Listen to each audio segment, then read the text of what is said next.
আনন্দনগর প্রাথমিক স্বাস্থ্য কেন্দ্রে চিকিৎসা পরিষেবা নিয়ে কথা বলেন রোগীর আত্মীয় পরিজনেরা। তাদের অভিযোগ, এখানে যারা চিকিৎসার জন্য আসেন তারা চিকিৎসা পরিষেবা ঠিকভাবে পাচ্ছেন না, ডাক্তার তাদের চিকিৎসা দিচ্ছেন না।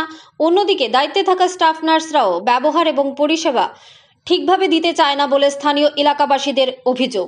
এবং রোগীদের কাছ থেকেও জানা যায় তাদের ডেপুটেশনে পাঠানো হয়। আনন্দনগর প্রাথমিক স্বাস্থ্য কেন্দ্রে যারা থাকেন তারা ঠিকমতো কাজ করেন না বলে অভিযোগ জানান এলাকাবাসীরা। বেশ কিছুদিন আগে জেলা শাসক এক মিটিং করেন এবং যদি মানুষকে পরিষেবা না দেওয়া হয় তাহলে আনন্দনগর স্বাস্থ্য কেন্দ্রটি বন্ধ করে দেওয়ার কথাও বলেন এই মিটিংয়ের মধ্য দিয়ে।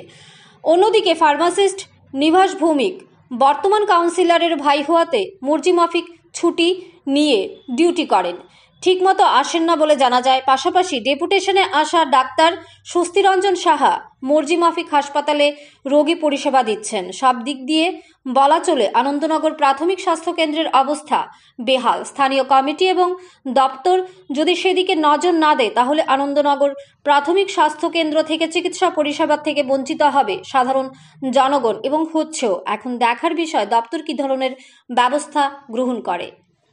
ব্যুরো রিপোর্ট, আরি, ধর্মনগর।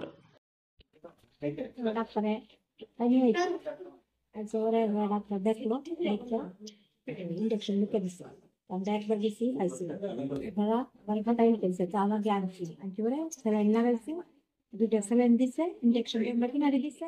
আমরা তো লাগাইছে ওন ভিতর থেকে খেয়ে গেছে তাই কবে তো আবার সারাদিন গুলো কাল মাত্র কাল চলে খাইছিল টিটি খাই না কি 2 আড়াই বছর ধরে তাই কবে তো সারাদিন একদিন করছে। আমরা কই না কথা বলতেছি আমরা মানুষ আমরা জানি না পরিষেবা মানে হাসপাতালের পরিষেবা কেমন, ভালো না খারাপ আগের থেকে? আমরা তো যাদের খারাপ ডাক্তাররা যারা আছে ডাক্তাররা কিরকম পরিষেবা দিতেছে? আমরা তো কালকে আইছি মানে তো আজকে থাকলে আমি বুঝবো কিন্তু সারা দিন শুধু আমরা কোনো মাথা তো হচ্ছে এটা 10টা বাজবে অন্যদের জন্য আমরা কি রুগীরা হাত দিয়ে দেখছে নাই 10টা বাজবে কালকে বলছি কি রুগীরা কি ছুটি দিব না ওষুধ দিব এটাও তো জিজ্ঞাসা নাকি তারা আমি দেখলাম